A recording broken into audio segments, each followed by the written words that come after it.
How are you, woodmans? The Oregon Trail looked like a grand adventure of brave pioneers conquering the Wild West with nothing but grit and determination.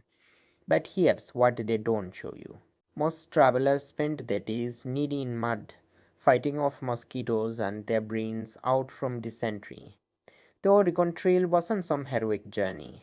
It was 2000 mi of pure misery that half a million people somehow convinced themselves was a good idea.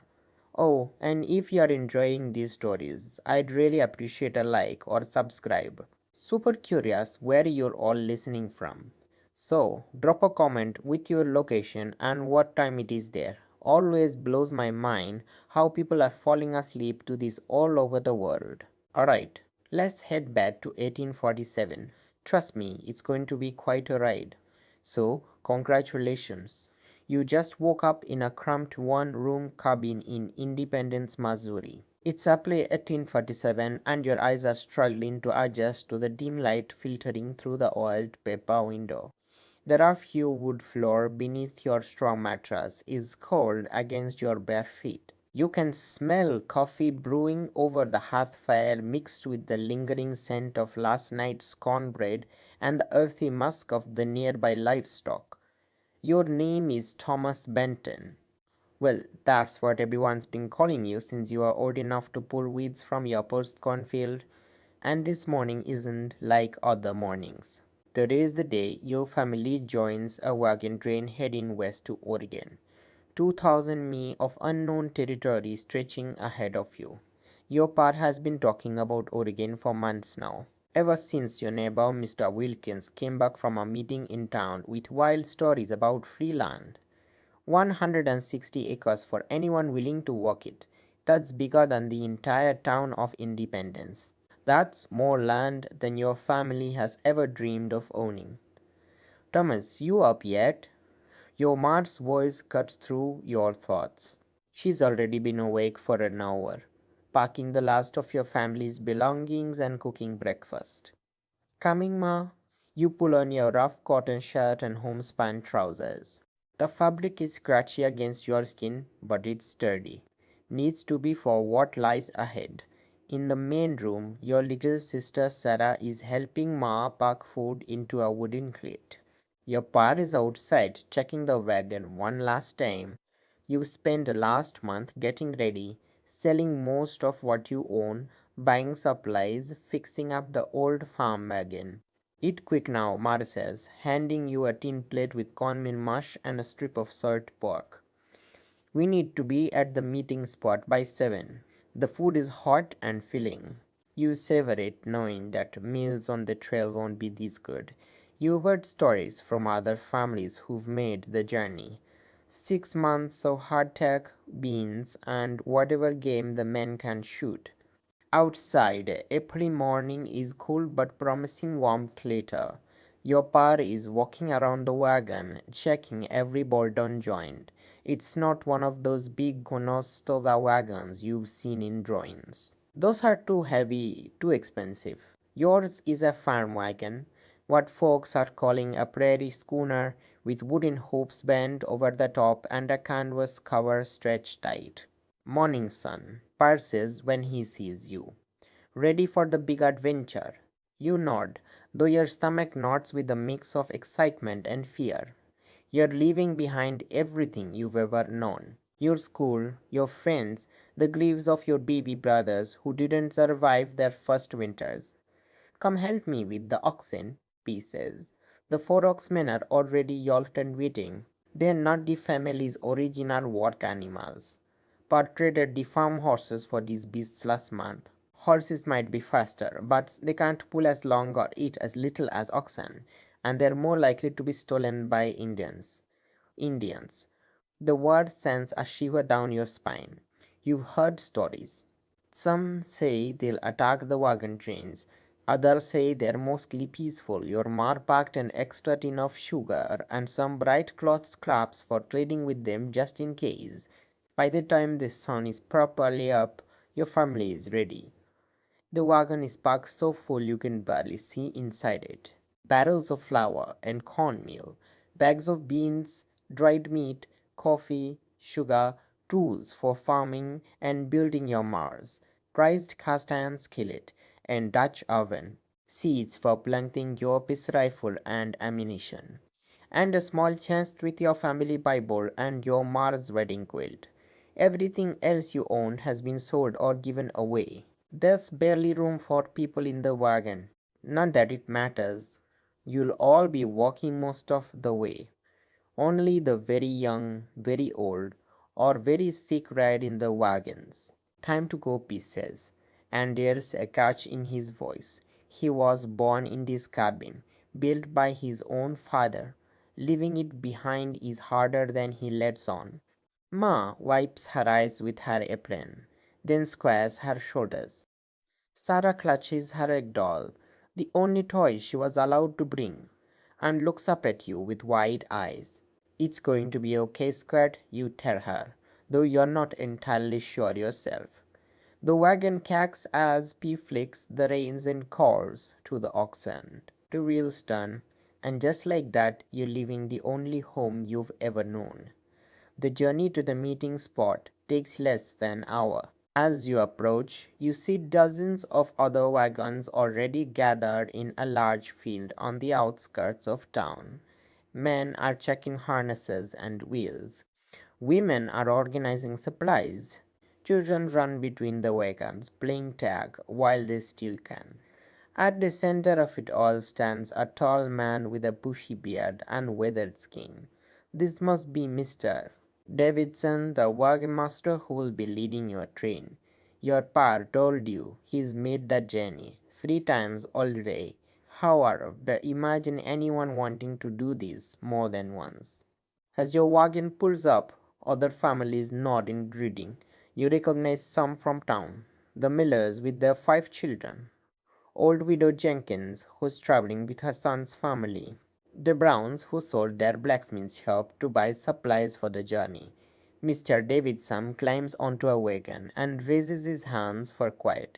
The chatter dies down as everyone gathers around. The folks, he calls out, his voice carrying across the field. Today we begin our journey to Oregon country. We've got about 120 wagons, 430 souls by my count. That's a good size, big enough for protection. Not so big we'll strip the land bare as we go. He pauses, looking around at the faces turned up to him. I won't lie to you, the trail ahead is hard. Some of you won't make it to Oregon. A murmur runs through the crowd. You feel Sarah's hand slip into yours, squeezing tight. But most of you will, Davidson continues. And what waits for you there is what every hardship. Land, freedom, a chance to build something new. He goes on to explain the rules of the trail, how the wagons will travel, who takes what positions, the importance of staying together. Each family will take turns at different duties, scouting ahead, guarding the livestock. Night watch. We move out in 1 hour. Davidson finishes, say your goodbyes to independence. Next stop, Oregon country. As the crowd disperses, you look back toward town. The church steeple is just visible over the trees. You wonder if you'll ever see it again. Thomas, your par calls. Help me secure these barrels. And just like that, there's no more time for wondering. There's work to be done. The next hour passes in a blur of final preparations. The wagons are arranged in the order they'll travel. Your family's wagon is 20th in line. Mr. Davidson rides up and down the line, checking that everyone is ready. At precisely 900, he fires a pistol into the air. Wagons. Oh, he calls. The train lurches into motion. The lead wagons start rolling, and one by one the others follow. When it's your turn, Park calls to the oxen, and your journey truly begins. The first day's travel is easy. The road out of Independence is well worn and relatively smooth. The oxen plod along at about 2 miles per hour.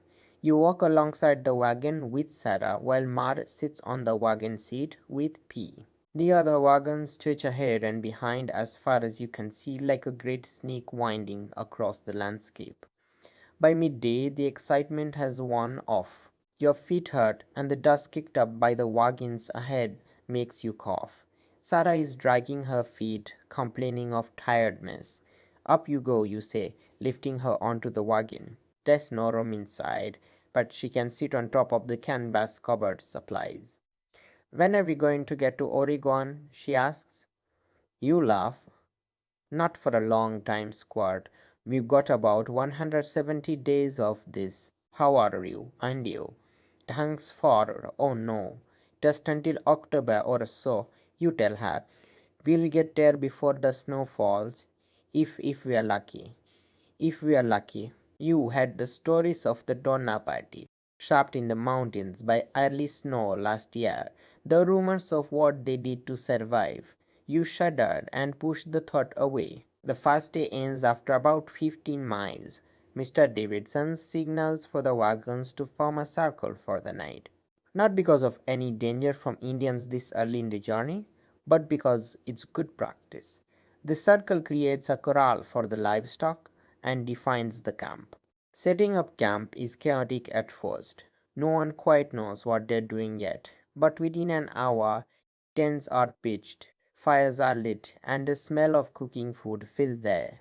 Here is making a simple supper of bacon and beans with biscuits cooked in the Dutch oven buried in coals. As darkness falls, someone pulls out a fiddle and starts playing. Others join in with harmonas, a banjo, even a tin whistle. People gather around the fire singing songs from back home. Sweet Betsy from Pike.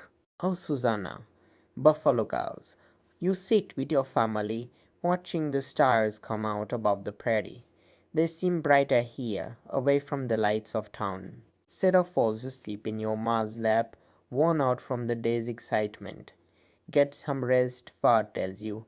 Tomorrow's another day on the train.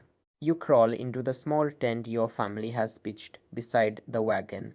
The ground is hard beneath your blanket, but you're too tired to care. As you drift off to sleep, the sound of distant singing mingles with the lowing of cattle and the rustle of the prairie wind. The routine of trail life establishes itself quickly. Up before dawn, breakfast of coffee and biscuits, hitch the oxen and on the trail by 7. Walk all day with breaks to rest the animals. Make camp at dusk, eat, sleep, repeat. The landscape changes gradually as you move west. The familiar woods and fields of Missouri give way to open prairie. The grass stretches to the horizon, waving in the breeze like a great green ocean. After a week on the trail, you reach the Kansas River. It's your first major river crossing, and the excitement in the camp is palpable. Some of the smaller streams you've crossed so far were simple. The oxen waded through, pulling the wagons behind them. But the Kansas is different. It's wide and deep with a strong current.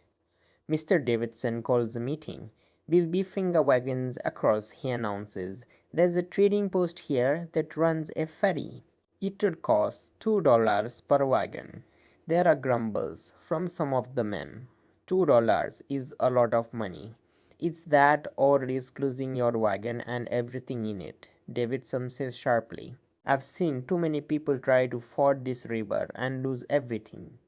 Some lost their lives. That quiets the complaints. The crossing takes all day. The ferry is just a large raft that can hold one wagon at a time. The oxen swim across separately. By sunset, half the wagons are across, with the rest to follow tomorrow. Your family's wagon makes it across without incident, though watching it float on the rickety ferry makes your heart pound. The oxen bellow in fear as they are forced to swim, but they make it to the other side, dripping and exhausted. That night, camp is split between the two sides of the river. You can see the fires of the other half of your train across the water. It feels strange to be separated, vulnerable somehow. Will there be more rivers like this? Sarah asks as you sit by the fire. Many more, Paul says. The Platte, the North Platte, the Sweetwater, the Snake, the Columbia, each one a challenge, but we'll cross them all, Ma adds firmly. Just like we crossed this one, you nod, but in your mind you're counting the rivers ahead. Each one a potential disaster, each one a barrier between you and your new home. As you lie in your tent that night, listening to the rushing of the Kansas River, you wonder what other challenges await on the long road to Oregon. The next morning, you're awakened by a commotion. People are shouting, running. You scramble out of the tent to see what's happening. A man from another family is being carried into camp, his leg bloody and twisted at an unnatural angle. His wagon had broken loose on the ferry and crushed his leg against the riverbank. The wagon train has no proper doctor, but Mrs. Peterson was a midwife back in Illinois. She takes charge, cleaning and spinning the leg. The man's screams make Sarah cover her ears and bury her face against Mar's skirt. Will he die? Sarah whispers. No, honey, Mar says, but her face is grim. A bad injury like this, with months of travel ahead, you all know his chances aren't good. By noon, the rest of the wagons have crossed. The injured man's family decides to turn back to independence. They can't continue with him in this condition. The other families choose to go with them, shaken by the accident and no longer sure they want to face the trail. As they depart, heading east while your train continues west, a sobering reality settles over the group. You've been on the trail just over a week, and already your numbers are smaller. That night, there's no music around the campfires. People speak in hushed voices, glancing back toward the river as if it marks a boundary they can never recross. In a way, it does. You're committed now. Oregon or bust. The next morning, it rains. Not a gentle spring shower, but a play deluge. The canvas wagon covered drums with it, water finding every tiny hole and seam. The ground turns to mud that sucks at your boots with every step. The oxen struggle, sometimes sinking to their knees. Progress slows to less than 10 miles that day. By evening, everyone is soaked, cold, and miserable. Making fires is nearly impossible with wet wood.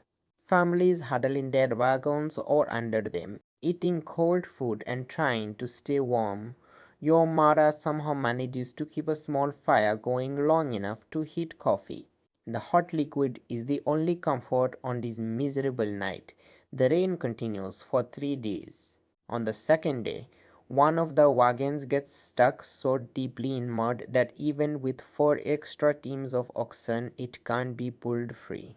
The family has to unload everything, carry it forward through knee-mud, then take the empty wagon apart and reassemble it on firmer ground. By the time the sky is finally clear, the mood in the wagon train is grim. This is the reality of the Oregon Trail. Not a grand adventure, but a grueling test of endurance. But as the sun breaks through the clouds on the fourth morning, spirits lift. Clothes and blankets are spread out to dry. The trail begins to firm up. By afternoon, you've made 15 miles, a good day's progress. That evening, someone brings out a fiddle again. The music starts hesitantly, then grows more confident. People gather, drawn by the cheerful sounds, after days of misery. Soon there's dancing. Not formal dances like back in town, but simple reels and jigs that anyone can join.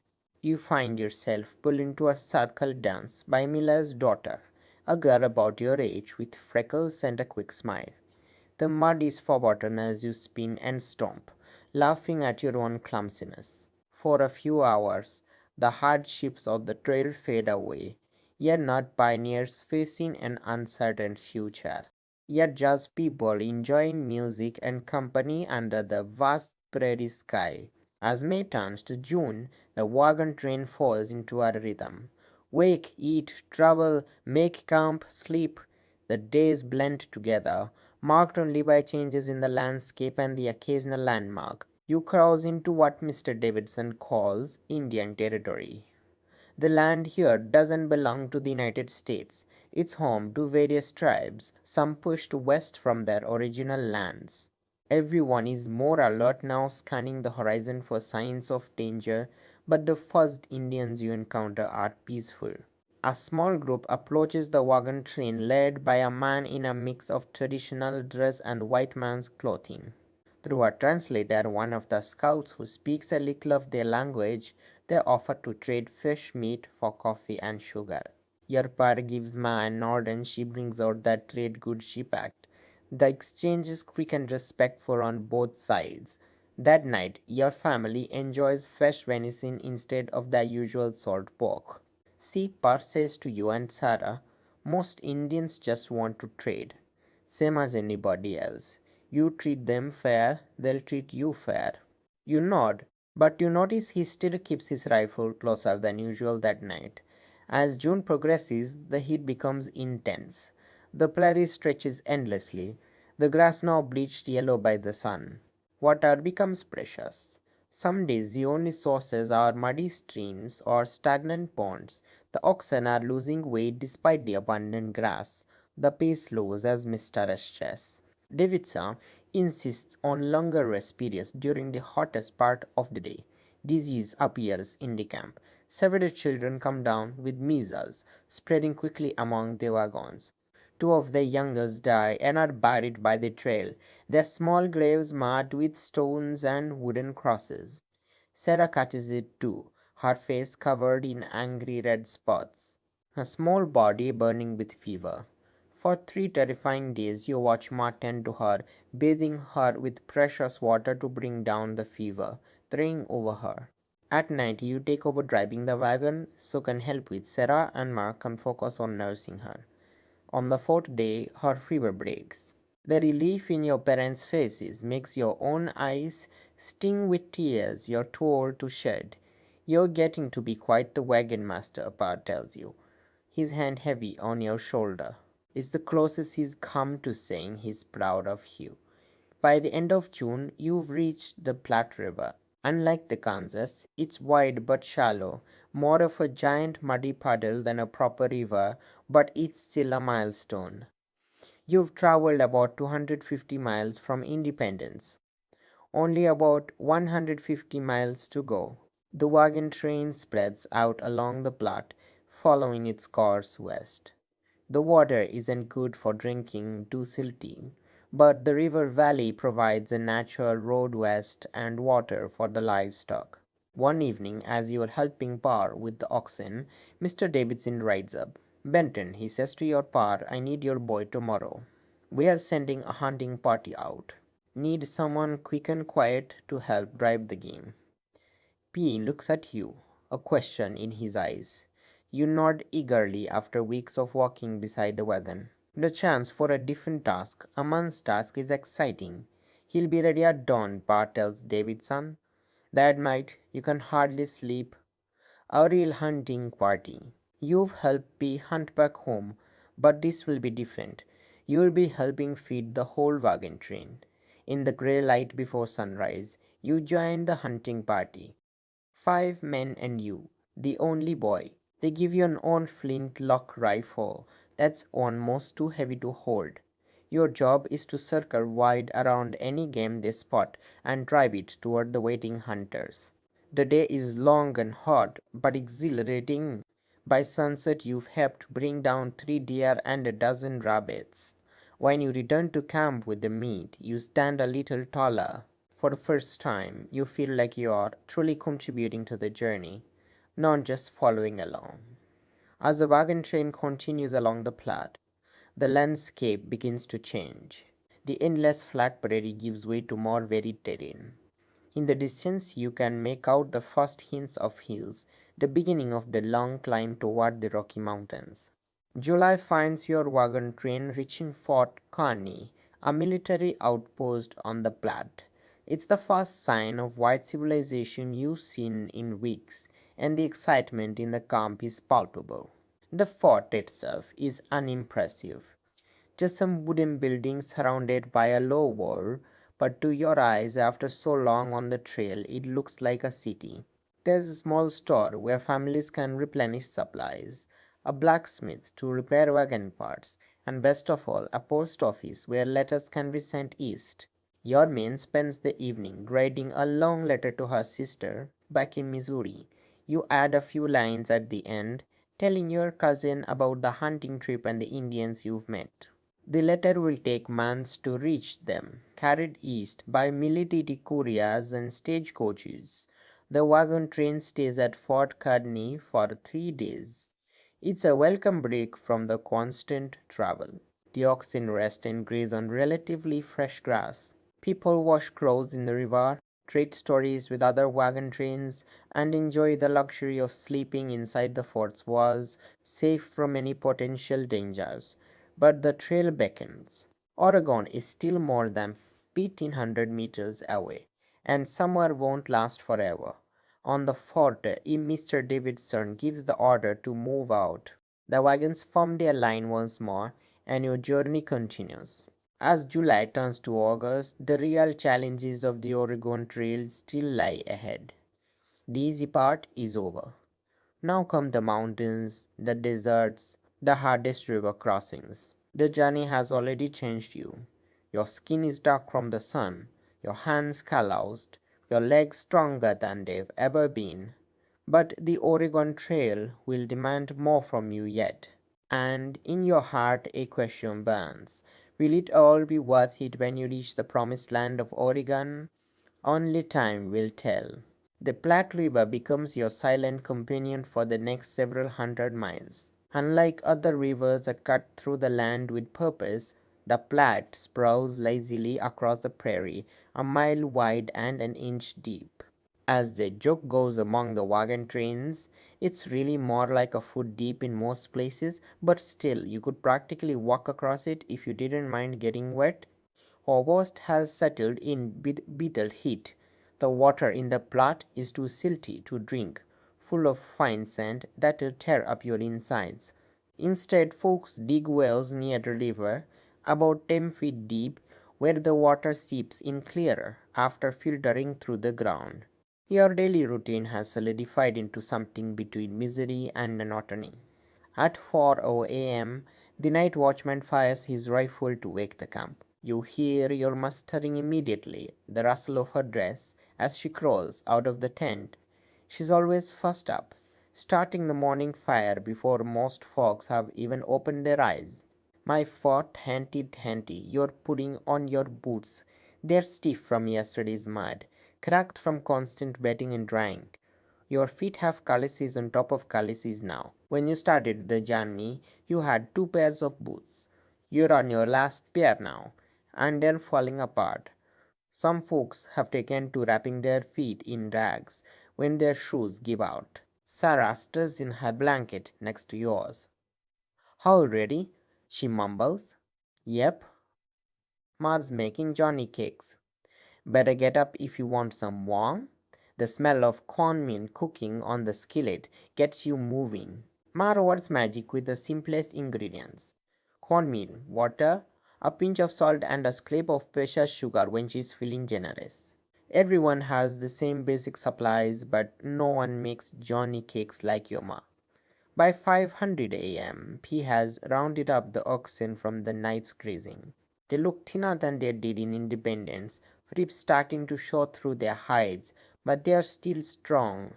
You've seen other families lose oxen to exhaustion or disease. Without oxen, a family is stranded, dependent on the charity of others to continue. Breakfast is quick. Johnny cakes with a strip of salt pork and bitter coffee that Pa and the other men gulp down like it's mother's milk. The beans are running low, so coffee is getting weaker by the day. Some families have taken to roasting prairie turnip roots as a substitute. Tastes like dirt, but at least it's hot. While you eat, you're already packing up. The tent comes down, blankets rolled tight, everything secured in the wagon. Nothing can be left loose or it'll be bounced right out when the wheels hit a rut. At 700 a.m., sharp, Davidson fires his pistol in the air. Wagons ho! The train lurches into motion, same as every day. The squeal of wheels and creak of wood, a familiar symphony. Today, your family's rotation puts your wagon near the back. It's the worst position. You eat everyone else's dust. And if there's trouble up ahead, you're the last to know about it. The morning drive is always the best part of the day. The air still holds some coolness from the night, and the oxen move with purpose before the heat saps their strength. Sarah walks beside you for the first hour, playing a game where she tries to step only on your footprints in the dust. You've got giant feet, Thomas. She giggles, stretching her legs unnaturally to match your stride. All the better for walking to Oregon, you tell her. By 10 a.m., the sun is high enough to start baking the land. Sarah's retreated to the small space on the wagon seat beside Ma. You keep walking, one foot in front of the other. Your thoughts drift as you walk back to Independence, forward to Oregon, sideways to nothing in particular. Sometimes you talk with John Miller, a boy about your age who walks beside his family's wagon. His pa was a blacksmith back in Ohio, and John knows all sorts of things about metal and fire. Other times you walk in silence, conserving energy in the growing heat. At noon, Davidson signals for the midday rest. The wagons form a loose circle, and the oxen are unhitched to rest in whatever shade they can find. It's too hot to cook, so lunch is hotter. Rock hard biscuits made of flour and water, baked until they last for months without spoiling. You dip yours in water to soften it enough to avoid breaking a tooth. Some days there's a bit of dried meat or cheese to go with it, but not today. The heat of midday brings an eerie stillness to the prairie.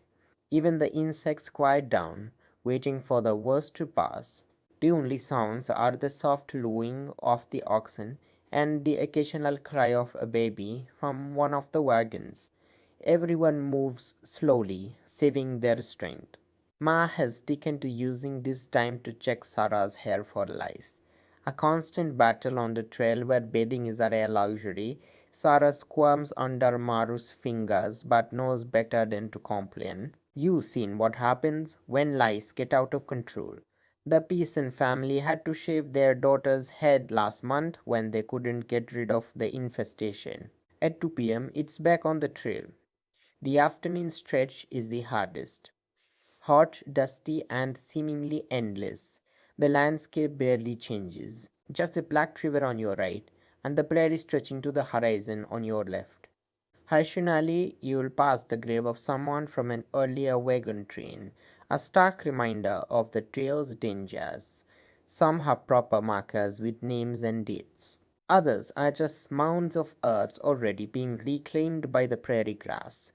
The most unsettling are the possessions abandoned along the trail. Furniture, trunks, even entire wagons left behind when animals died or loads needed lightening.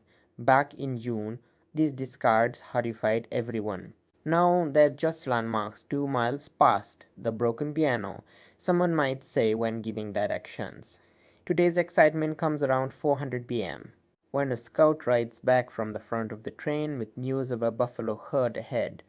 The wagons halt while Davidson and the hunting party ride out. You wish you could go with them, but only the men with horses are chosen. They return 2 hours later with 3 buffalo bulls already butchered into manageable pieces. Fresh meat is scarce for a celebration.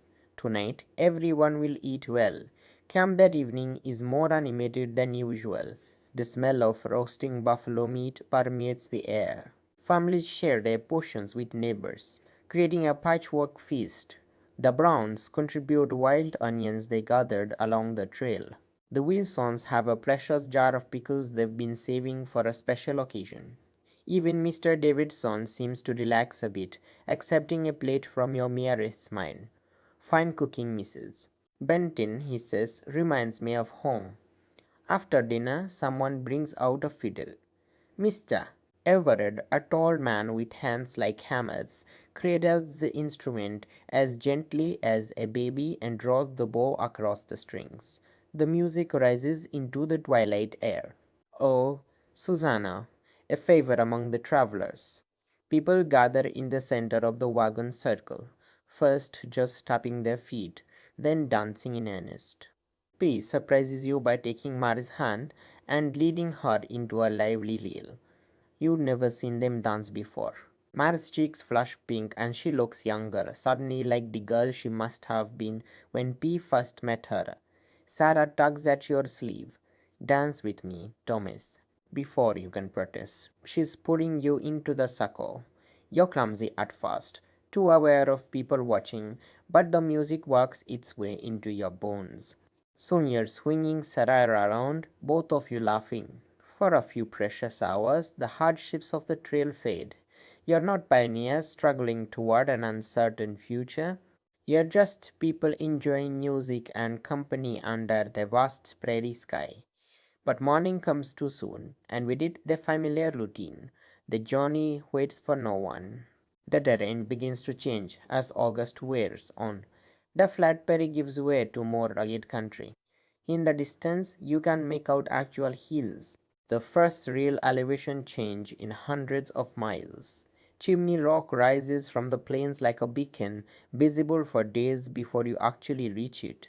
That's our halfway mark, Davidson tells everyone. We've come about 1,000 miles, only 1,000 more to go. 1,000 more miles. The word should be daunting, but instead they fill you with a strange pride. You've already come so far. Surely you can make it the rest of the way. Near Chimney Rock, your wagon train encounters another group heading east. It's unusual. Most traffic on the trail flows west this time of year. As they draw closer, you see their wagons are nearly empty, their animals thin, the people haggarded. Davidson rides out to meet their leader. They talk for a long time, too far away for you to hear. When Davidson returns, his face is grim. They're turning back, he announces to the gathered families. Get as far as South Pass before losing too many oxen to continue. They say the grazing gets worse the further west you go. A murmur runs through the crowd. South Pass is still hundreds of miles ahead, the gateway through the Rocky Mountains. If they couldn't make it, what else did they say? Someone calls out. Davidson hesitates. They pass three other trains heading east, all turning back for the same reason. And they say the Sioux are restless this year, not happy with so many whites crossing their territory. Fear ripples through the group. Everyone's heard stories of Indian attacks, though your train hasn't seen anything but peaceful trading so far. We'll continue as planned, Davidson says firmly, but we'll need to be more careful with our animals. Better grazing, longer rest periods, and we'll post extra guards at night. That night, no one brings out the fiddle. The camp is quiet, each family huddled around their own fire, speaking in low voices. The joy of the buffalo feast seems very far away. Your par sits cleaning his rifle with unusual care. We'll be fine, he tells you and Sarah, though you haven't asked. Davidson knows what he's doing. You nod, pretending a confidence you don't quite feel. The vastness of the country suddenly seems threatening rather than grand. So much empty space between here and Oregon. So many things that could go wrong. The next day brings a new challenge, a river crossing. It's not the Platte itself, but a tributary that's swollen from recent rains upstream, too deep to forge safely, according to the scouts. Davidson orders trees to be cut down to build rafts. The work takes all day, everyone helping to fell trees, strip branches, and lash the logs together with rope. By sunset, you have three sturdy rafts, each big enough to hold a wagon. The crossing begins at dawn the next day. The first wagon rolls onto a raft, its wheels chalked with stones to keep it from rolling. Four men with long poles push the raft across the river, while the oxen swim alongside, urged on by their owners. The current is stronger than it looks. The first raft drifts downstream before the poles can correct, nearly capsizing before reaching the far bank, but they make it, the wagon rolling safely onto dry land. The second crossing goes more smoothly, the polers having learned from the first attempt. The third raft carries the Jenkins wagon. Halfway across, one of the logs shifts, throwing the raft off balance. The wagon slides sideways, its weight pushing the raft underwater on one side. You watch in horror as the Jenkins family clings to the tilting wagon. The current catches the raft, spinning it around. For a moment, it looks like it might right itself. Then the wagon topples into the river with a massive splash. Men on both bands leap into action. Those who can swim dive into the water. Others run downstream carrying ropes to throw to the struggling family. You stand frozen. Sarah's small hand clutching yours so tight it hurts. The Jenkins parents surface first, gasping for air. Their oldest son has his little sister on his back, swimming strongly toward shore. But their middle child, Emma, a girl about Sarah's age, is nowhere to be seen. There, someone shouts, pointing to a small hand, breaking the surface downstream. Three men swim toward it, but the current is carrying Emma away faster than they can swim. Without thinking, you kick off your boots and plunge into the river. The cold water shocks your system, but you're a strong swimmer from summers in the creek back home. You strike out diagonally, letting the current carry you downstream while angling toward where you last saw Emma. The water roars in your ears. You catch glimpses of the shore, people running, pointing. Then you see her, Emma's dress caught on a submerged branch, her head barely above water. You make a final push, reaching her just as she slips under. Your hand catches her dress, pulling her up. She coughs, sputters, eyes wide with terror. Hold on to me, you gasp. She wraps her arms around your neck in a stranglehold that nearly drags you both under. The shore seems impossibly far away. Your clothes are waterlogged, pulling you down. Emma's weight is crushing. Just as your strength begins to fail, a rope splashes down beside you. You grab it with your free hand, and suddenly you're being pulled toward shore. Hands reach for you, dragging both of you up onto the muddy bank. Emma is taken from your arms, carried to her sobbing parents. Someone wraps a blanket around your shoulders. Through chattering teeth, you manage to ask the others. All safe, passes his arm around you so tight it hurts. Thanks to you, all safe. That night, you're a hero in the camp. The Jenkins family gives your parents a precious jar of honey, one of the few luxuries they manage to save from their wagon. Mr. Davidson himself comes to your fire to commend your bravery. But the incident casts a shadow over the twin.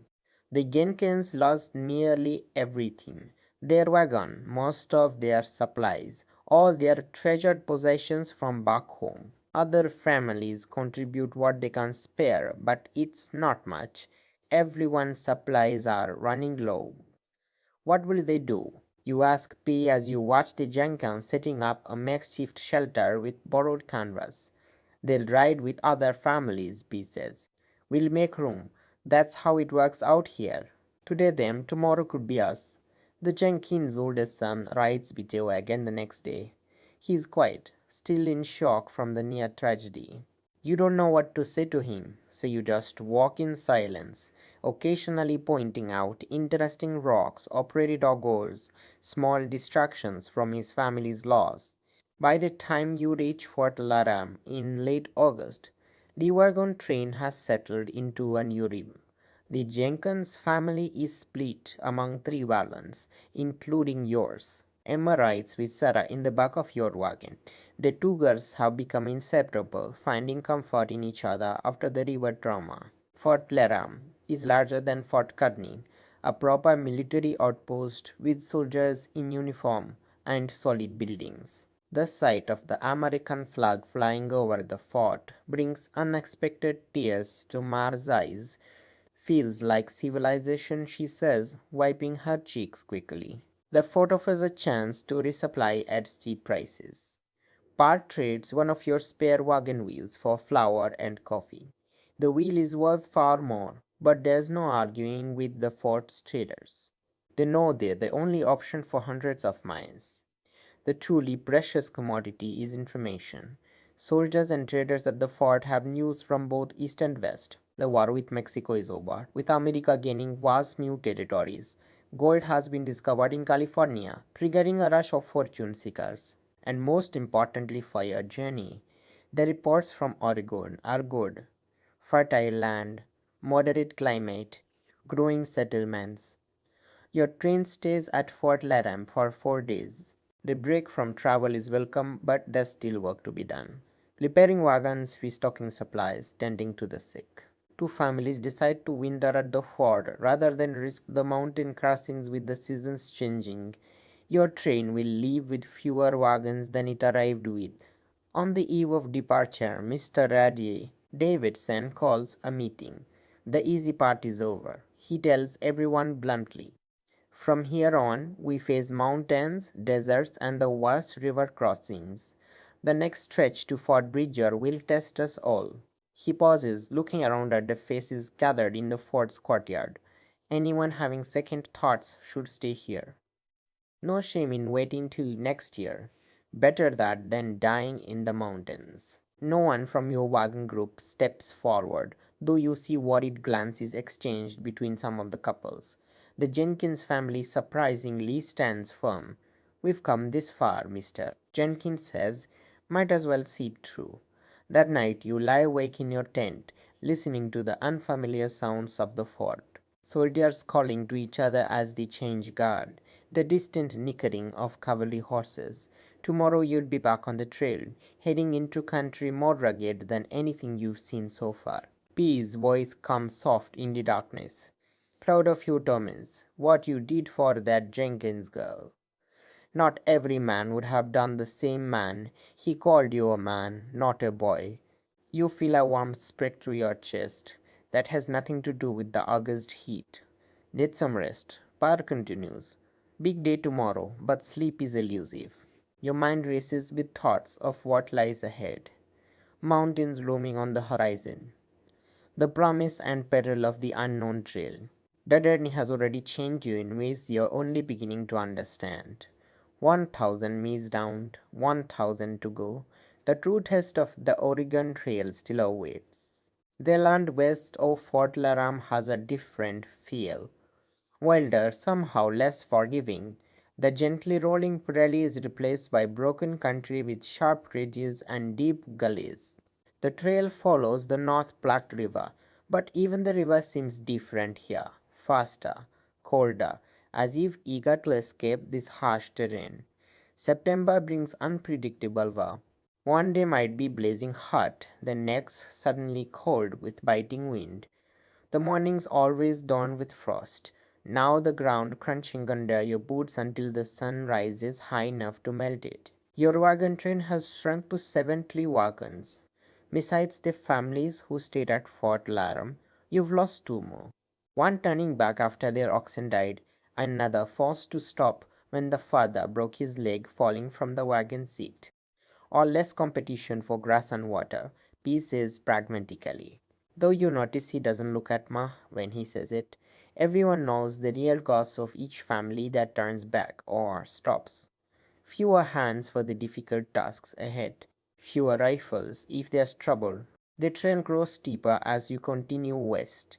The oxen strain against their yokes, moving more slowly each day. You've all learned to walk bent forward, leaning into the slope like sailors on a tilting deck. Even the canvas wagon covers have a different set to them, poured out against the constant wind that blows down from the mountains.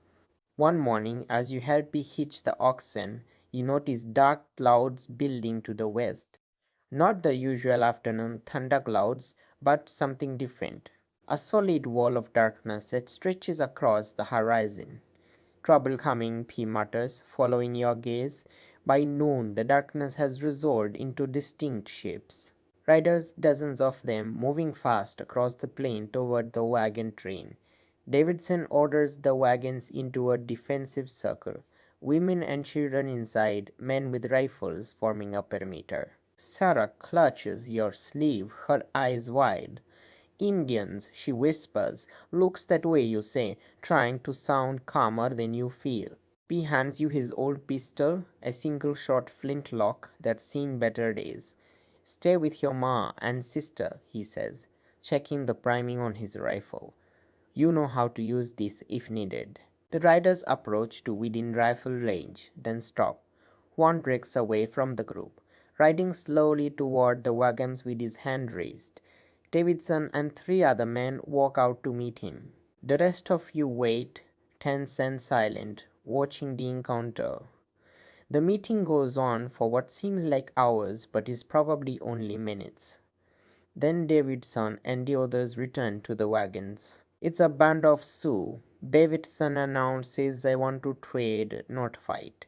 A collective exhale passes through the wagon circle. P lowers his rifle, though you notice he doesn't set it aside completely. "They've got meat and hides." Davidson continues. "They'll trade for coffee, sugar, ammunition, and cloth.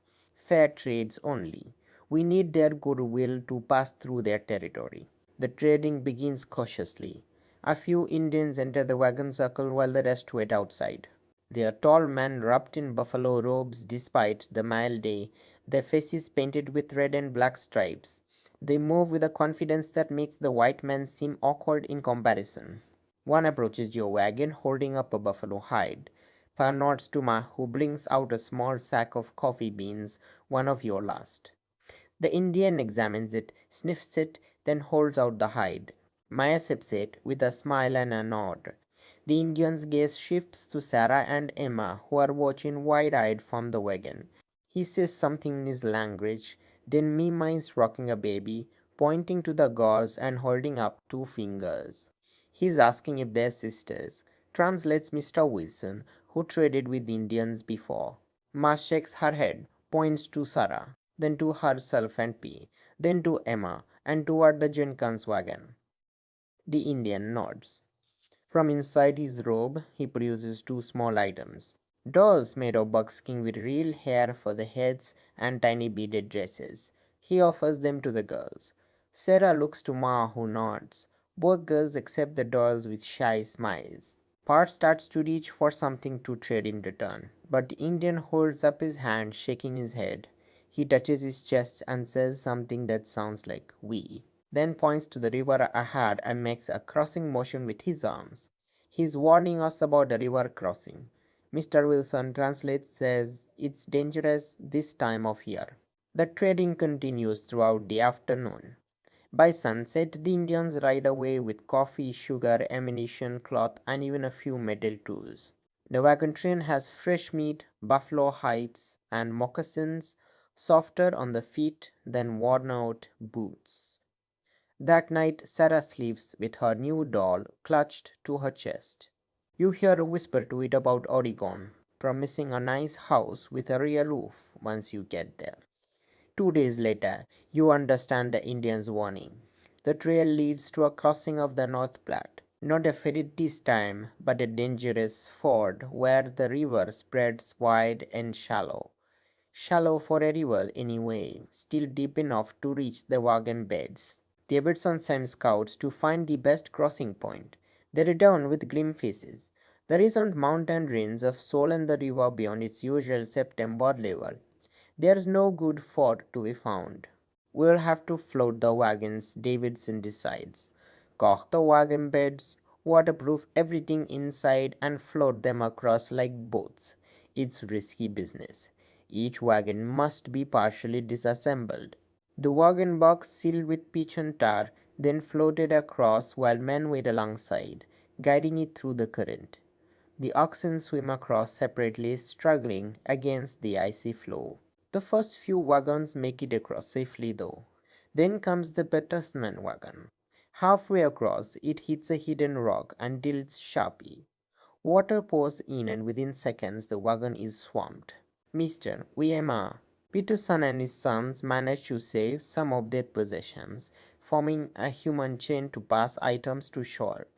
But they lose their flour, their sugar, and worst of all, their seed corn for planting in Oregon. That night, as everyone dries out around the fires, your family shares some of your precious flour with the Petersons.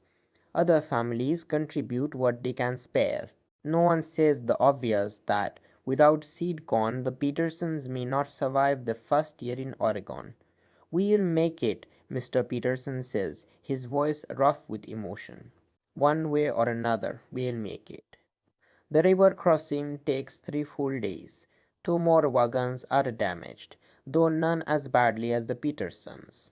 By the time the last wagon rolls up the far bank, everyone is exhausted, wet, and on edge. and the real mountains still lie ahead.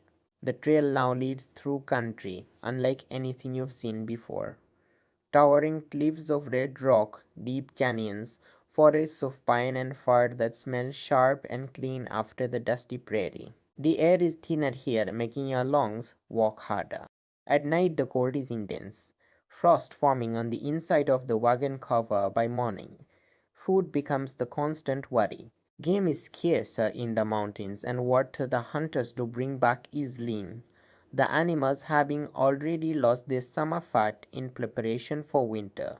The grass is sparse and tough, providing little nourishment for the oxen. Davidson orders reduced rations. Breakfast is now a thin grove cornmeal. Dinner a small portion of beans with whatever meat the hunters manage to find. Lunch has been eliminated entirely. The children receive extra portions when possible, but everyone is hungry all the time. The hunger makes tempers short. Arguments break out over trivial matters: whose turn it is to collect firewood, who gets which cut of meat. Davidson steps in when needed, his authority unquestioned, but even he looks worried now, constantly scanning the sky for signs of early snow. In the second week of September, you reach Independence Rock, a massive granite dome rising from the plain like the shell of some enormous turtle. It's a landmark all travelers look for, covered with the names of pioneers who passed this way before you. They say you need to reach Independence Rock by the 4th of July to be sure of crossing the mountains before snow. Davidson tells the gathered families we're more than 2 months behind that schedule. A murmur of concern passes through the group. Snow in the higher mountains would mean disaster. Wagons unable to move, oxen starving, people freezing will push harder. Davidson continues. Longer days, shorter rests. We need to reach South Pass within 2 weeks. That night, despite the exhaustion and hunger, there's a small celebration. It's tradition for each family to carve their name on Independence Rock. Pa takes out his knife and carefully etches Benton Family 1847 into the stone. You add your own mark beneath it. A small star, your personal sign that you are here, that you existed in this moment of history. The trail grows steeper beyond Independence Rock. The wagons struggle up rocky slopes that would have been considered impossible just months ago. Now, they're just one more obstacle to overcome.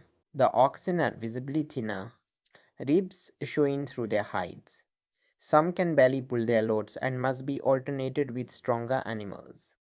One morning, you wake to a strange silence. For a moment, you can't identify what's missing. Then you realize the wind has stopped for the first time in weeks. The air is perfectly still, and above the mountains to the west, the clouds hang motionless. Weather's changing buzzes, studying the sky with a frown. By noon, the clouds have moved in, dark and heavy. The temperature drops rapidly. When the first snowflakes begin to fall, there's a collective groan from the wagon train. It's too early, someone protests, as if arguing with the sky might change its mind. The snow falls lightly at first, then with increasing intensity. Within an hour, the ground is covered with an inch of wet, heavy snow. The oxen low miserably, steam rising from their backs. Davidson orders the wagons to form a tight circle in a sheltered valley. Tarps are stretched between wagons to create additional shelter. Every piece of dry wood is collected for fires. By nightfall, 3 inches of snow cover the ground and it's still coming down. The temperature continues to drop. Everyone huddles around the fires, wrapped in whatever blankets and buffalo robes they have. Sarah and Emma sit between you and Ma, sharing body heat. Will we freeze? Sarah whispers, her breath visible in the firelight. No, Squad, you tell her with more confidence than you feel. It's just an early snow. It'll melt in a day or two. But it doesn't melt the next day or the day after. For 3 days, the wagon train is trapped by snow and bitter cold. The oxen eat what little they can pour from beneath the snow, growing weaker by the hour. On the fourth morning, the sun finally appears, bright and surprisingly warm. The snow begins to melt, turning the ground into a muddy quagmire. But at least you can move again. We've lost time. We couldn't afford to lose, Davidson tells the group. From now on, we travel from first light until we can't see the trail anymore. No midday rest unless the oxen are about to drop. The pace is brutal. You walk until your legs feel disconnected from your body, moving automatically while your mind drifts. The mud sucks at your feet, making each step an effort. The wagons creak and groan as they are dragged through the muck, just when it seems things can't get worse. Sickness sweeps through the camp. It starts with the Wilson Gus child. Fever, vomiting, bloody diarrhea. Within days, a dozen people are sick, mostly children. Mountain fever, the older folks call it. There's no real treatment except rest and fluids, both in short supply. The wagon train can't stop for the sick. The threat of winter is too great. So the ill are bundled into the wagons, bouncing and jolting with every rut and rock. Their moans join the creaking of wheels and lowing of oxen in the trail's grim chorus. Emma falls ill next, her small face flushed with fever. The Jenkins family is still split among different wagons, with Emma riding in yours. Ma tends to her as best she can, spooning water between her cracked lips, bathing her forehead with precious water warmed by the fire. Will she die? Sarah asks one night, watching Ma tend to the delirious girl. Not if I have anything to say about it, Ma answers, her voice firm despite the exhaustion etched on her face. For 3 days, Emma hovers between life and death. You take over more of the comes, letting Ma focus on nursing. Par drives the wagon with extra care, trying to avoid the worst bumps for Emma's sake. On the fourth day, her fever breaks. The relief in the wagon is palpable. That night, when you stop to make camp, Emma asks for food, the first thing she's eaten in days. Others aren't so lucky. The Wilsons lose their youngest to the fever. The Harris's grandfather, already weakened by the journey, succumbs as well. Both are buried in simple cradles beside the trail, marked with wooden crosses that will likely be gone by next spring. The sickness passes eventually, leaving everyone weakened but moving forward. The mountains loom closer each day, their peaks already white with snow. In late September, you reach South Pass, the gateway through the Continental Divide. It's not the dramatic mounting up you imagined, but a broad high valley between two ranges. The crossing itself is almost anticlimactic after the struggle to reach it. But the significance isn't lost on anyone. You've crossed the spine of the continent. The waters now flow west toward the Pacific rather than east to the Mississippi. You're truly in the West now, farther from home than you've ever been. That night, despite the exhaustion and hunger, there is a celebration of sorts. The last of the sugar is used to make a sweet cream. Someone produces a fiddle that hasn't been played since Fort Laram, and music fills the cold mountain air. You find yourself standing at the edge of camp, looking east toward the way you've come and west toward the way ahead. The stars seem impossibly close here, the air so clear you feel you could reach up and touch them. Pete joins you, his breath clouding in the frosty air. Quite a journey, he says simply. You nod, not trusting yourself to speak. The emotions of the past months well up suddenly. The fear, the exhaustion, the moments of beauty and terror, the people lost and the bonds formed. The child who left independence and the person you're becoming will make it. Pa says, as if reading your thoughts. Not everyone will, but we will. You want to ask how he can be so sure, but you don't. Maybe certainty is something you have to create for yourself out here where nothing is guaranteed. Come on, P says, clapping you on the shoulder. Your M saved you some of the sweet kuya. You follow him back to the fire where Sarah and Emma are giggling over something, their recent brush with death already fading from their minds. Ma looks up and smiles, the firelight softening the new lines of worry on her face. The Oregon Trail has already taken so much from all of you. But in this moment, huddled around the fire in the vast wilderness, you realize it's given something too. A strength you never knew you had, a clarity about what matters, and a bond with these people, your family and the others, forged in shared struggle. Tomorrow will bring new challenges, the long descent from the mountains, the arid lands beyond, rivers still to cross. Winter is coming, and you're in a race against time to reach Oregon before the pass is closed completely. But tonight you eat your sweet grill and listen to the fiddle play Home Sweet Home, a song that has a different meaning now than when you left Independence. Home isn't a place anymore. Is this people, this wagon, this journey you're on together. As you drift off to sleep that night, you wonder what Oregon will be like. Will it be worth all this? You hope so. You have to believe so. But in a strange way, you're beginning to understand that the journey itself matters just as much as the destination. The real Oregon Trail isn't on any map. It's written in calluses and scars in graves left behind and memories carried forward. It's written in you now, changing you with every mile. Beyond South Pass, the landscape transforms yet again. The broad mountain meadows give way to steep descents. The western face of the Rockies dropping away before you. The trail here is treacherous, forcing wagons to navigate slopes that seem impossible for wheeled vehicles. Davidson orders wheel locked for the steepest paths. Iron chains are wrapped around the wheels, preventing them from turning, forcing the wagons to slide rather than roll down the inclines. The oxen strain backward against their yokes, fighting gravity every step of the way. Hold the lines tight, Parr tells you one morning, handing you the reins as he walks alongside the wagon, ready to brace it if it starts to slide too fast. The responsibility makes your hand sweat despite the October chill. The wagon cucks and groans as it inches down the slope. One slip, one broken chain, and thousands of pounds of wagon, supplies, and people would careen down the mountainside. You've seen it happen to others. The Miller wagon lost the wheel on a steep grade last week, tumbling off the trail and smashing to kindling at the bottom of a ravine.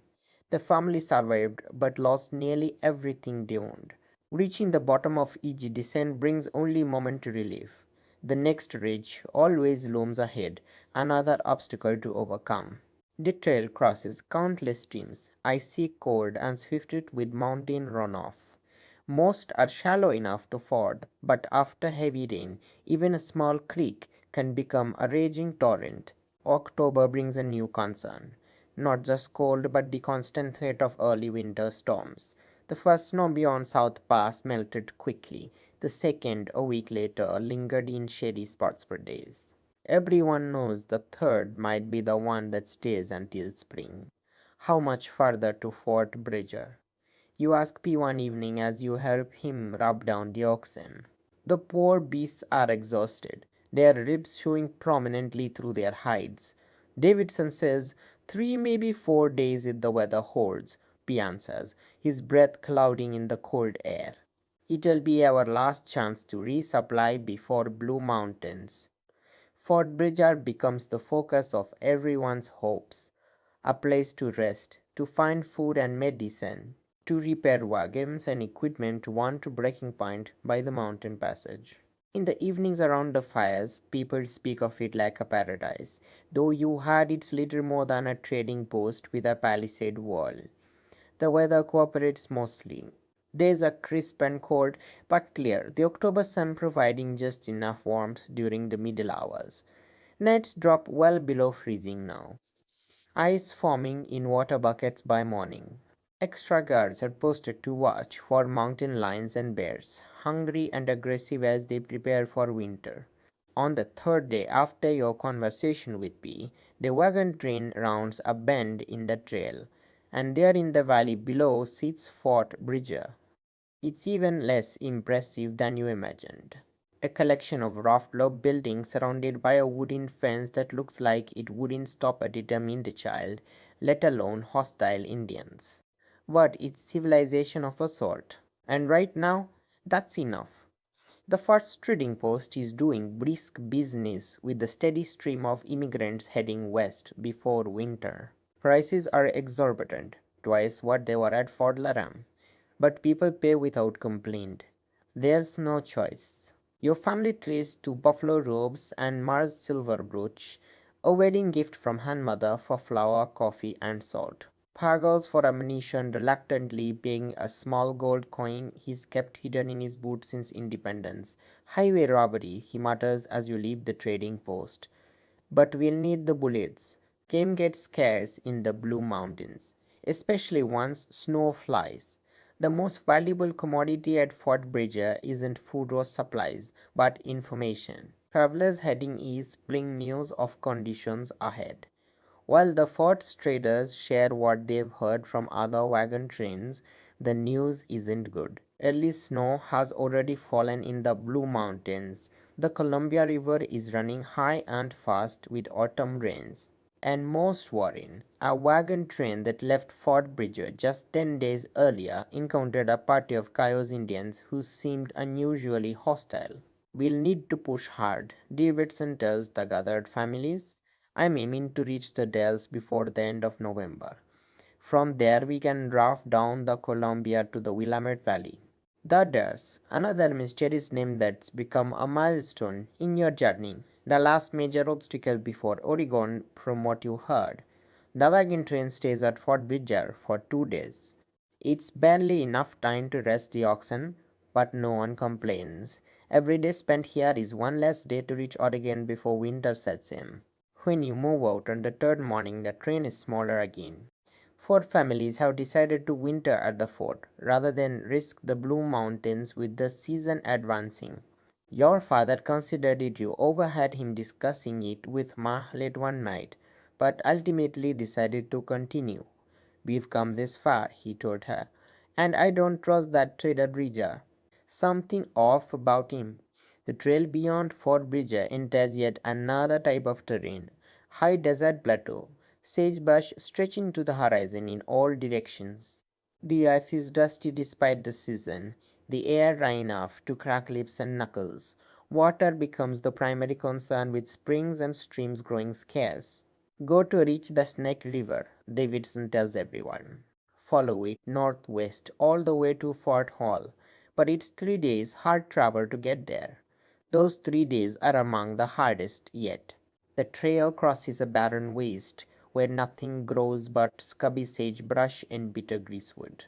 There's little grazing for the oxen, forcing families to break into precious reserves of corn, saved for the worst times. Water comes from occasional springs, often so alkaline it makes the animals sick if they drink too much. Sarah develops a hacking cough from the dust. Emma, still weak from her bout with mountain fever, struggles to keep food down. Mar boils willow bark for tea, the bitter brew, the only medicine left in your depleted supplies. The Snake River, when you finally reach it, seems like salvation. The water runs clear and sweet, the valley providing better forage than you've seen in weeks. For the first time in days, the oxen get enough to eat, and people fill water barrels with clean water. But the snake has its own dangers. The trail follows the river through a deep canyon with towering cliffs on one side and the rushing water on the other. In places, the path narrows to barely the width of a wagon with a sheer drop to the river below. Keep the wagon single file, Davidson orders, and check your brakes at every stop. One slip here and you're in the river. That night camped in a broader section of the canyon. The mood around the fires is somber. Everyone feels the pressure of the advancing season. The nights are bitterly cold now with frost forming on the wagon covers before sunset. The children cough from a combination of dust and cold. The adults move like old people, stiff from the constant labor and inadequate food. Yet somehow, in this moment of collective exhaustion, a celebration emerges. It begins with the Johnson family. Old Mr. Johnson produces a fiddle from their wagon. Not the first time music has appeared on the trail, but rare enough these days when every ounce of energy goes to survival. He plays a tentative tune, fingers stiff with cold and age. His daughter-in-law begins to sing, a clear, strong voice that carries through the canyon. Sweet Betsy from Pike, a favorite trail song about a young couple heading west. Others join in, first just humming, then singing the familiar words. You watch in amazement as the energy in the camp shifts. People who moments ago seemed too tired to chew their food now clap along with the music. Someone produces a mouth harp, adding its wavering notes to the fiddle. Then Mrs. Wilson stands and begins to dance, pulling her reluctant husband with her. They stump and twirl in the dust, their shadows thrown long by the firelight. Others join them, the Miller teenagers, the young Hayes couple, even old widow Jenkins. Dance with me, Thomas. Sarah tugs at your sleeve, her cough momentarily forgotten. You shake your head, suddenly shy, but Mai gives you a gentle push. Go on, she says. Life's too short not to dance when there's music. So, you join the circle, swinging Sarah around as she squeals with delight. Emma watches from beside Ma, still too weak to dance, but clapping along with the rhythm. Even P eventually joins in, performing an awkward shuffle that makes Ma laugh for the first time in weeks. For one precious evening, the Oregon Trail becomes a place of joy rather than endurance. The music echoes off the canyon walls, probably alerting every Indian and wild animal for miles around, but no one cares. In this moment, celebrating life seems more important than the constant worry about survival. The next day dawns clear and cold, with a dusting of frost covering everything. But there's a lightness in the camp, a renewed energy. The music and dancing did something that food and rest alone couldn't. It fed the spirit. Might make Fort Hall by sundown if we push, Davidson announces after a quick breakfast. Good trading there and proper shelter for those who need it. The trail continues to follow the Snake River, sometimes right along its banks, other times climbing high above the canyon. From these heights, you can see for miles the river winding below, the vast emptiness surrounding it, and in the far distance, another mountain range stretching across the horizon. The blue mountains pieces following your gaze. Last real obstacle before Oregon. Last real obstacle. The words should be encouraging, but the mountains look impossibly high and rugged, their upper slopes already white with snow. Fort Hall appears in the late afternoon, another fur trading post, larger than Fort Bridger, but still modest compared to the stone fortress you'd imagined. The American flag flies above the main building, a reassuring sight in this wilderness. The fort's commander greets Davidson like an old friend. They've crossed paths before on previous journeys. The news he shares is mixed. The trail ahead is in decent condition, but snow has indeed begun falling in the Blue Mountains. And the coyotes and unrest that you heard about at Fort Bridger seems to be growing. Something's got them riled up, the commander tells the gathered immigrants. Might be all the traffic on the trail this year. Might be something else. Just keep your eyes open and your rifles handy. That night, for the first time in weeks, your family sleeps indoors on the floor of the fort's common room, along with 20 other families, but still sheltered from the wind and cold. The simple luxury of 4 walls and the roof brings tears to Mar's eyes. The first surgeon examines the sick, including Sarah and Emma. He has little medicine to offer. Supplies are as limited here as everywhere on the frontier, but he shares knowledge, a syrup of wild cherry bark for the coughs, rest, and strong broth for those recovering from mountain fever. The morning brings a surprise, the season's first substantial snow, 3 in covering the ground around the fort. It's a stark reminder of the race against winter that you're engaged in. We can't delay, Davidson tells everyone. Pack up. We move out in an hour. Leaving the shelter of Fort Hall feels like a physical pain. The warmth, the brief respite from constant vigilance, the momentary return to civilization, all snatched away too quickly. But Davidson is right. Every day matters now. The trail beyond Fort Hall continues to follow the Snake River for a time, then turns northwest toward the Blue Mountains. The terrain becomes increasingly red with volcanic rock formations jutting from the earth like the spines of buried monsters. Water again becomes a concern. The trail leaves the Snake crossing a high plateau where springs are few and often tainted with minerals that make the water barely drinkable. The snow provides some relief.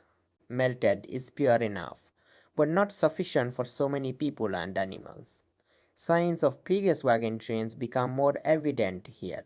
Broken wagon parts, discarded furniture, even entire wagons abandoned when teams could pull them no further. More sobering are the graves, the crude wooden markers bearing witness to those who never completed the journey. Benton family, keep up. Davidson calls back one afternoon, noticing a wagon lagging behind the others. The terrain has grown so difficult that families often need to help each other with extra oxen or men pushing from behind to get wagons up steep inclines. Parr waves acknowledgement, then turns to you. Thomas, run ahead and ask the miller if they can spare a man to help us. Our rear axle's cracking and I need to reinforce it before it gives way completely. You jog ahead to the Miller wagon where Mr. Miller and his oldest son quickly agree to help. With their assistance, Parr manages to bind the axle with iron straps salvaged from a broken barrel hoop. It a hold to Oregon, Parr says with more confidence than the repair seems to warrant. Just need to baby it a bit on the rough patches. The rough patches, unfortunately, are becoming the norm rather than the exception. The trail now climbs steadily, entering the foothills of the Blue Mountains.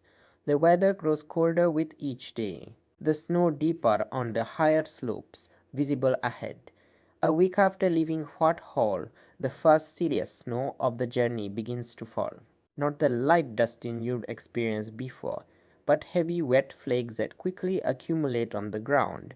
By nightfall, 6 in cover the trail with more coming down steadily. Davidson calls for an early camp in a sheltered valley. Wagons draws together for protection from the wind that has begun to howl down from the mountains. Extra wood is gathered before it becomes too snow-covered to burn.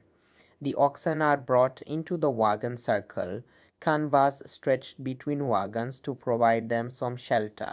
If it's still coming down like this in the morning, we stay put, Davidson announces. Can't risk losing the trail in deep snow. The night is miserable, too cold for proper sleep, the wind finding every gap in the wagon cover. Snow accumulating on the canvas until the weight threatens to collapse it. You take turns with Bar, climbing out every few hours to brush the snow away, your hands numb despite woolen mittens. Morning brings no relief. The snow continues to fall, visibility reduced to a few dozen yards. True to his word, Davidson declares a snow day, no travel until conditions improve. The forced rest should be welcome, but anxiety runs high in the camp. Every day spent here is one less day to reach the village valley before winter fully sets in, and supplies already stretched thin must now be rationed even more carefully to account for the delay. Sarah's cough has worsened in the cold. She lies bundled in every blanket the family can spare, her face flushed with fever. Ma melts snow for the wild cherry bark syrup, but it seems to provide little relief. She needs real medicine, Ma says quietly to P when she thinks you're not listening. And a proper roof, not canvas that lets in every draught. P just nods, his face drawn with worry. You've never seen him look so helpless. The snow continues all day and into the night. By morning it's nearly 2 feet deep around the wagons, with drifts much higher. Davidson calls another meeting. We can't wait any longer, he says bluntly. At this rate, we'll be snowed in for the winter. We have to move, even if it's just a few miles a day. Breaking camp in such conditions is brutal work. The oxen must be dug out from their snow-covered shelters. Wagons that have settled into the snow overnight must be rocked and pushed until they break free. The trail, completely obscured now, must be found by sending men ahead on horseback to scout. Progress is agonizingly slow. The oxen struggle through snow that reaches their bellies in places. Men walk ahead of the wagons, breaking trail with shovels and axes. The wagons themselves move like wounded animals, creaking and groaning under the strain. By nightfall, you've covered less than 3 miles. Davidson tries to sound encouraging, pointing out that you've reached slightly higher ground where the wind has swept some areas clear of deep snow, but everyone knows the truth. At this rate, you never cross the Blue Mountains before they become completely impassable. That night had allowed fires that seemed pitifully small against the vast snowy wilderness. A new plan emerges. Davidson proposes splitting the train. The healthiest people with the strongest animals will push ahead at maximum speed, breaking trail. They'll then send help back for the others once they reach their dells. It's a desperate strategy with risks for both groups. Those going ahead face the dangers of the trail with reduced numbers for protection. Those staying behind must wade in the snow with dwindling supplies, hoping help arrives before starvation or cold claims them. Families must make impossible choices. The Jenkins decide to split. Mr. Jenkins will go ahead with their oldest son, while Mrs. Jenkins stays behind with Emma and their younger children. The Millers will all go forward, their oxen still relatively strong. The Wilsons with several sick children have no choice but to remain. Your family faces the same terrible decision. Sarah is too sick to travel fast. But the family's chances might be better if at least some of you reach Oregon quickly. We stay together, Para finally says after a long discussion with Ma outside the wagon. Whatever happens, we face it as a family. Davidson respects each family's choice, no matter what they decide. By morning, the wagon train has been divided. 37 wagons will push ahead while 22 remain behind, forming a winter camp in the sheltered valley. The departure of the advanced group is solemn without the music and tears that marked previous milestones. Just quiet goodbyes, promises to send help as soon as possible, and prayers for everyone's survival as the wagons of the advance party disappear into the snowy distance. Those remaining begin the work of creating a more permanent camp. Wagons are arranged in a tight circle. Canvas is stretched to create communal spaces between them. Hunting parties form to search for game in the surrounding forest. It will be a hard wait, Bart tells you as you help him construct a more substantial shelter using pine boughs laid against the wagon. But Davidson knows what he's doing.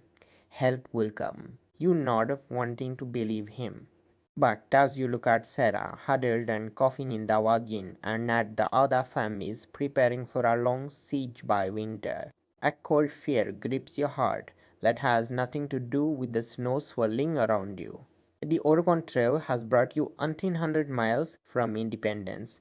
Just a few hundred miles remain between you and the promised land of the Willamette Valley. But those miles might as well be 1,000 if you can't find a way through the snow-choked mountains. As darkness falls on the winter camp, you climb to a nearby ridge, looking west toward where the advance party disappeared. Somewhere beyond those snow-covered peaks lies Oregon, so close yet still out of reach. The winter camp quickly settles into a routine born of necessity. Each morning, men gather to hunt in the surrounding forests, returning with whatever game they can find. Mostly rabbits and the occasional deer already lean from the early winter. We manage the precious food supplies, stretching every morsel to feed as many mouths as possible. Children, old enough to help collect firewood, while the youngest and the sick remain huddled in wagons made as warm as possible with buffalo robes and pine boughs. Your family's wagon becomes a sick room for Sarah. Her cough has settled deep in her chest, each breath a painful wheeze. Matt rarely leaves her side, sleeping in short bursts while you or Bar keep watch. Emma, still weak from her own illness, sits with Sarah when she can, telling stories to distract her from the pain. Tell me about our farm in Oregon again, Sarah asks one evening, her voice barely audible. Emma squeezes her hand. Is going to be in a green valley with mountains in the distance. still capped with snow even in summer.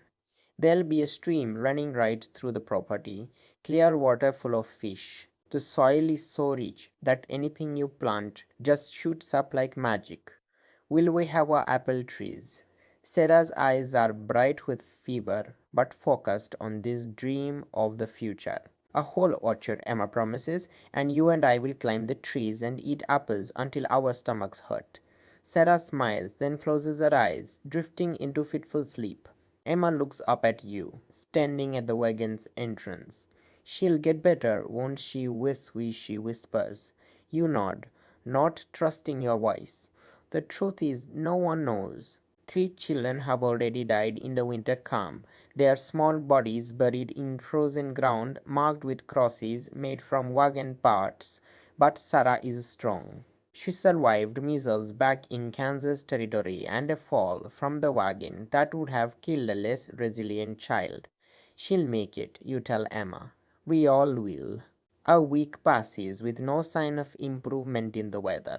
The snow continues to fall intermittently, accumulating to 3 feet in places.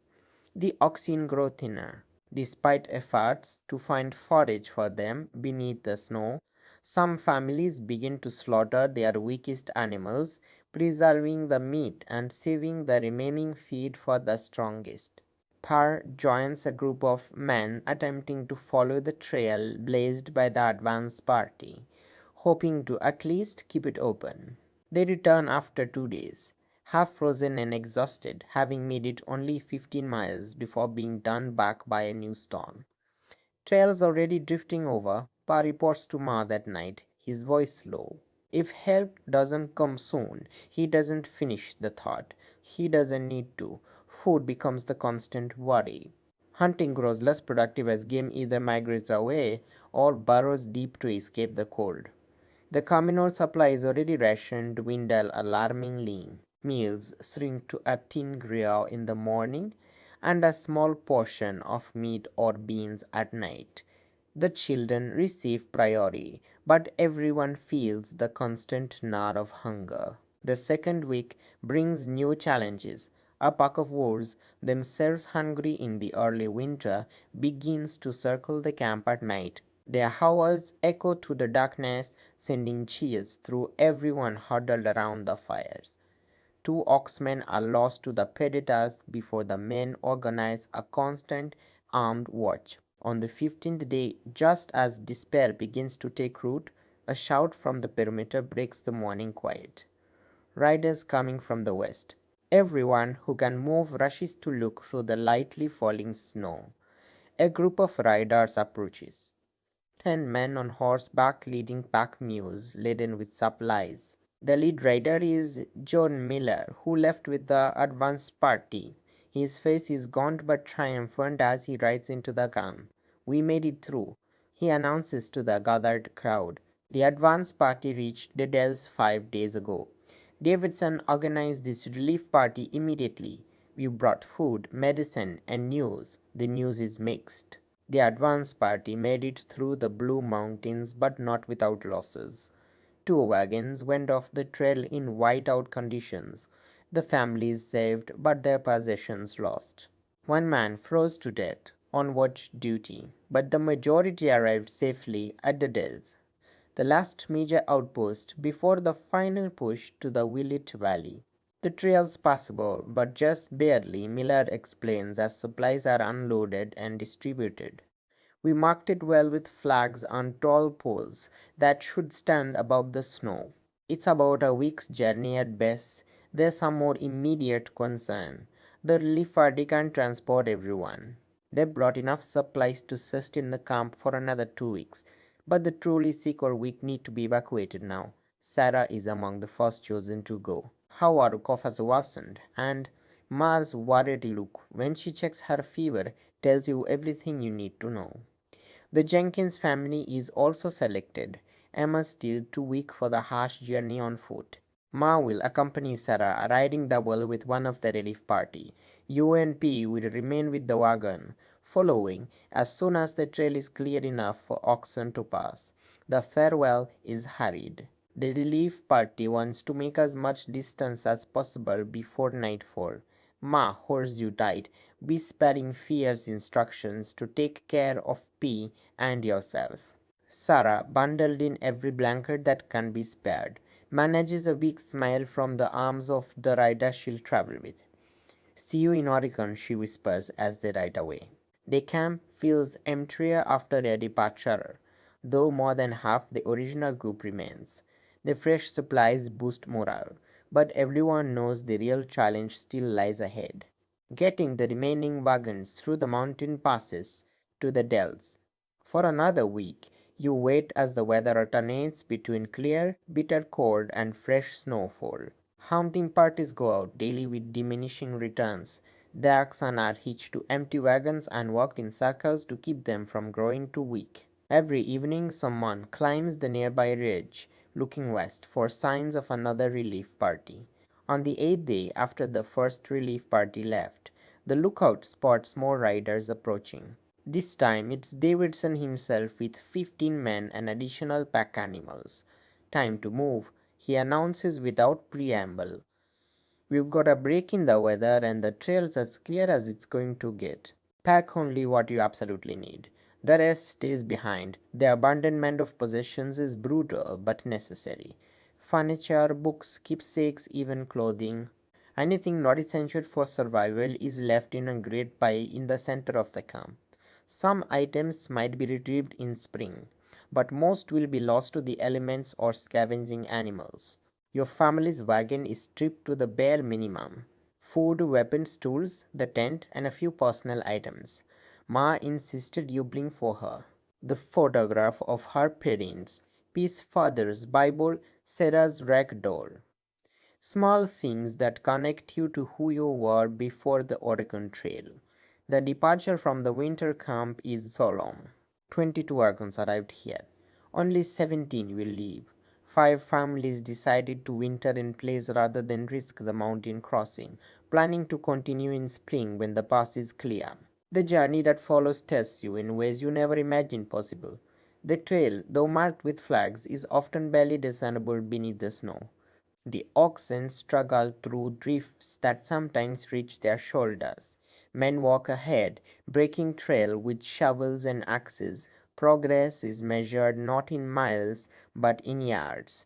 Davidson pushes the group relentlessly, knowing that another heavy snow could trap you all.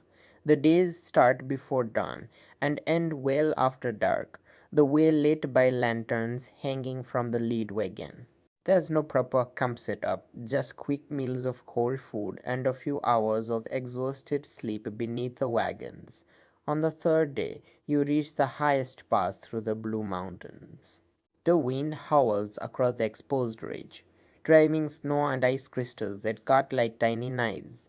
The temperature drops so low that metal wagon parts become too cold to touch with bare skin. Keep moving. Davidson shouts over the wind. Stop too long up here and you'll freeze solid. The descent from the pass is almost more dangerous than the climb. The trail zigzags down a steep slope. Each switchback a potential disaster if a wagon slides off the path. Wheels are locked, extra chains wrapped around them for additional friction. Men hold ropes attached to the wagon sides, ready to prevent a catastrophic slide. By some miracle, all 17 wagons make it down safely. The forest below the pass offers some shelter from the wind, though the cold remains intense. For the first time in days, a proper calm is established. Fires, built large enough to thaw frozen hands and feet. Worst is behind us, Davidson announces that night. 3 more days to the dells, and the elevation drops all the way. Should see less snow with each mile. He's right. As you continue west, the snow gradually thins from 3 feet to 2, then to scattered patches among exposed ground. The temperature rises slightly, still below freezing, but no longer the bone-crushing cold of the high mountains. Signs of the advance party become more evident. Broken branches where they widened the trail, remains of campfires, occasional items lost or discarded along the way. It's reassuring to see these breadcrumbs leading towards civilization. On the sixth day after leaving the winter camp, you catch your first glimpse of the Dalles, a collection of buildings nestled along the mighty Columbia River. The sight brings tears to P's eyes, quickly wiped away before you can comment on them. Almost there, son, is all he says, his voice rough with emotion. The arrival at the Dars brings a reunion that floods your heart with joy.